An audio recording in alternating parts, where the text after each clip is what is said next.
ખુલ્લી ગટરમાં ગરકાવ થઈ ગયેલી બિલીમોરાની 5 વર્ષીય બાળકીનો મૃતદેહ 22 કલાક બાદ નદી કિનારેથી મળ્યો છે। બિલીમોરાના વખારિયા બંદર રોડ પર રહેતી 5 વર્ષીય બાળકીનો મૃતદેહ આખરે 22 કલાક બાદ શોધી કાઢવામાં આવ્યો હતો। શુક્રવારે ખુલ્લી ગટરમાં ગરકાવ થઈ ગયેલી બાળકીનો મૃતદેહ શનિવારે ઘોલ ગામની નદી કિનારેથી મળી આવ્યો હતો। વખરિયા બંદર રોડ ખાતે રહેતી શાહીન મોહમ્મદ અજીત શેખ શુક્રવારે બપોરે ખુલ્લી ગટરમાં પડતા લાપતા બની હતી। પાલિકા ફાયર સાથે પોલીસ સતત શાહીનની શોધખોળ કરવા છતાં તેનો કોઈ પતો લાગ્યો ન હતો, જેનો મૃતદેહ 22 કલાક બાદ અંબિકા નદીની સામે પાર ઘોલ નામના નદી કિનારેથી મળી આવ્યો છે। શાહીનનો મૃતદેહ 22 કલાક પછી અંબિકા નદીમાં તરતો દેખાયો હતો અને હવે આ મૃતદેહને હોસ્પિટલ ખાતે પોસ્ટમોર્ટમ માટે મોકલી આપવામાં આવ્યો છે। વખારિયા બંદર રોડ જીવન જ્યોતિ એપાર્ટમેન્ટની પાછળ રહેતી શાહીન આ વિસ્તારમાં આવેલી વરસાદી પાણીના નિકાલની ખુલ્લી ગટરમાં પડી જતા લાપતા બનતા હાહાકાર મચી જવા પામ્યો હતો। આ ગટરનું પાણી સીધું અંબિકા નદીમાં પડે છે, જે કદાચ નદીના પાણીમાં ડૂબી ગયાનું માની તેની સતત શોધખોળ કરાઈ હતી, પણ તેનો જ કોઈ પતો લાગ્યો ન હતો। આ દરમિયાન બીજે દિવસે વહેલી સવારથી ફરીથી તેની શોધખોળ દરમિયાન શાહીનનો મૃતદેહ વાડિયા શિપયાર્ડ સામેના ઘોલ ગામના નદી કિનારેથી મળી આવ્યો હતો।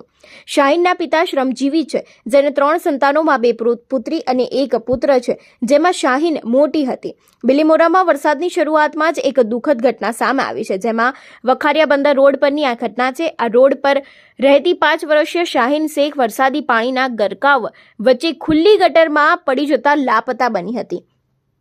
પાલિકા ફાયર સાથે પોલીસ સતત શાહીનની શોધખોળ કરવા છતાં પણ તેનો કોઈ પતો લાગ્યો ન હતો। પ્રથમ વરસાદમાં જ પાલિકાની ગંભીર બેદરકારીના કારણે 5 વર્ષની માસૂમ બાળકીનો ભોગ લીધો છે। ચોમાસામાં પાણી ભરાવાની સમસ્યા વચ્ચે ક્યારેક ગંભીર ઘટનાઓ બની જતી હોય છે, તેવો જ એક ચોંકાવનારી ઘટનાનો વિડીયો બિલીમોરાથી સામે આવ્યો છે। વખારિયા બંદર રોડ જીવન જ્યોતિ એપાર્ટમેન્ટની પાછળ રહેતી 5 વર્ષીય શાહીન બપોરે આ વિસ્તારમાંથી જઈ રહી હતી। તે દરમિયાન રસ્તાની બાજુમાં આવેલી વરસાદી પાણીના નિકાલની ખુલ્લી ગટરમાં પડી જતા લાપતા બની છે। આ વરસાદી પાણીની ગટર ખુલ્લી છોડી દેવાઈ હતી। આ ગટરમાંથી વરસાદી પાણી પસાર થાય છે, જે નજીકની અંબિકા નદીમાં ભળી જાય છે। શુક્રવાર બપોરે ગટરના પાણીમાં અચાનક 5 વર્ષની શાહીન અકસ્માતે પડી જતા હાહાકાર મચી જવા પામ્યો છે। આ ગટરનું પાણી સીધું અંબિકા નદીમાં ભળે છે, જે સંભવત નદીના પાણીમાં ડૂબી ગઈ હોય તેવી આશંકા જતાવવામાં આવી રહી છે। તેની સતત શોધખોળ થઈ રહી છે। સ્થાનિકોએ આ ખુલ્લી ગટરમાં પાઇપ નાખવાની અનેકવાર પાલિકામાં રજૂઆત કરવા છતાં પાલિકાએ કોઈ જ પગલાં નહીં ભરતા આ કરુણ બનાવ બનવા પામ્યો છે। પિતા અજીત શેખ અને માતા રૂખસાર શેખ ગુમ થયેલી પુત્રીની શોધખોળ કરી રહ્યા હતા, ત્યારે ગટર સામેના સીસીટીવીમાં કેદ આ ઘટના પ્રકાશમાં આવી છે। લગભગ આજથી 1 વર્ષ પહેલા બિલીમોરાના રહેવાસી વીરસિંહ સાથે પણ કંઈક આવું જ થયું હતું ને તે પણ આવી જ રીતે પાણીમાં ગરકાવ થતા લાપતા બન્યા હતા અને અંતે તેમનું મૃત્યુ થયું હતું। ત્યારે ફરી એક વખત શાહીન સાથે પણ એ જ ઘટના થતા લોકો તંત્રની સામે અનેક સવાલો ઊભા કરી રહ્યા છે। અને શોધખોળ કરી પણ કંઈ નજરે પડતું નથી અને અંધારાના કારણે હવે વેતન વોચ રાખીને જે રેસ્ક્યુનું કામગીરી સવારે ચાલુ કરવામાં આવશે અને રાતના પણ અમે નદીની આજુબાજુ શોધખોળ ચાલુ રાખીશું, જોતા રહીશું અને જો મળે તો એને રેસ્ક્યુ કરી લઈશું। હ્યુમન રાઇટ મિશન પ્રદેશ ઉપાધ્યક્ષ રાજેશભાઈ તુમાડિયા, સર્વનાથી સમૂહલગ્નના નતુભાઈ સોસા આપની સાથે જોડાઈ રહ્યા છે। રાજેશભાઈ તુમાડિયા જે પ્રજાના હિતમાં જે અહીંયા ખાડો હતો, 5 વર્ષની બાળકી અહીંયા ગરકાવ થઈ હતી। રાજેશભાઈ, એ બાબતે તમારે શું કહેવું છે બિલીમોરા નગરપાલિકાને?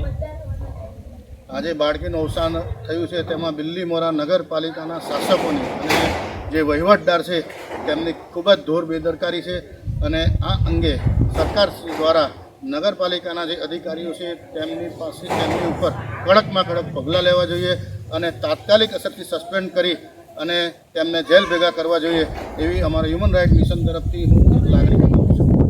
નીતિનભાઈ, આપની સાથે જાગૃત નાગરિક તરીકે કમલેશભાઈ જોડાઈ રહ્યા છે। કમલેશભાઈ, તમે 2 શબ્દ। વારોટભાઈનું તો લાગણી એવી છે કે આ જે બનાવ છે તે દુઃખદ બનાવ છે મિત્રો, આને સાખી નહીં લેવાય કે આને સહન બી નહીં કરાય, કેમ કે જેનું બાળક ગયું હોય એ બાળકના ઘરનાને વીતે એ આપણને વીતવી જોઈએ। એ કલ્પનાથી બી આપણે બોલવું જોઈએ કે ભારતીય જનતા પાર્ટીના રાજમાં ભ્રષ્ટાચારથી વિશેષ કંઈ નથી અને એના ભોગ વખતો વખત બિલીમોરાની સામાન્ય પ્રજા બનતી રહી છે. કેમ કે ભારતીય જનતા પાર્ટીના ગેરવહીવટ સામે પ્રજાનો હાથ લગી કોઈ અવાજ આવ્યો નથી. અને આવા બનાવ તો સોમનાથ તળાવમાં બી ઘણી વ્યક્તિઓ ડૂબેલી છે.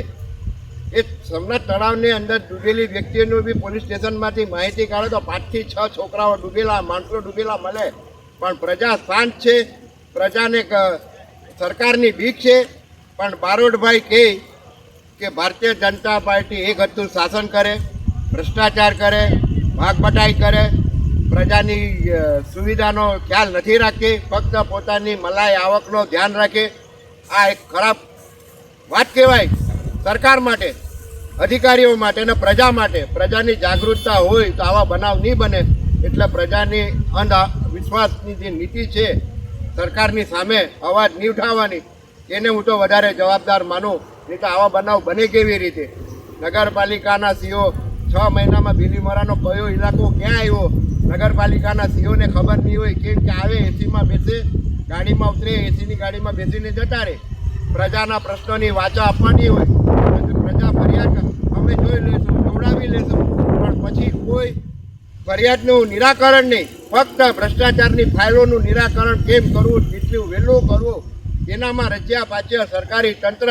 પણ પ્રજાની ફરિયાદમાં કોઈ આગળ નહીં. ગઈકાલે બારોટભાઈ નવસારી કલેક્ટરમાં આ જ ફરિયાદો કરી આવેલા છે. તમે નવસારી કલેક્ટરમાં બી મારા પુરાવા માંગો તો ગઈકાલની તારીખના મળે કે જે ગેરકાયદેસર સોમનાથ હોસ્પિટલ ઊભેલી છે એનો કાગળ સરકારી કોઈ નથી હોસ્પિટલનો. એની ફરિયાદ કરવા કલેક્ટરશ્રીને મળવા ગયેલા અને નાયબ કલેક્ટરને પુરાવા સહિત બધી માહિતી આપેલી છે. તો એક હોસ્પિટલ જો ભ્રષ્ટાચારમાં આખી ઊભી હોય તો ગામની ગલી કૂચા ભ્રષ્ટાચારથી ભરેલા હોય એ માનવાને કારણ છે. મિત્રો, જય હિન્દ, જય માતાજી. મિત્રો, જે નગરપાલિકાની બેદરકારી સામે આવી છે, નગરપાલિકા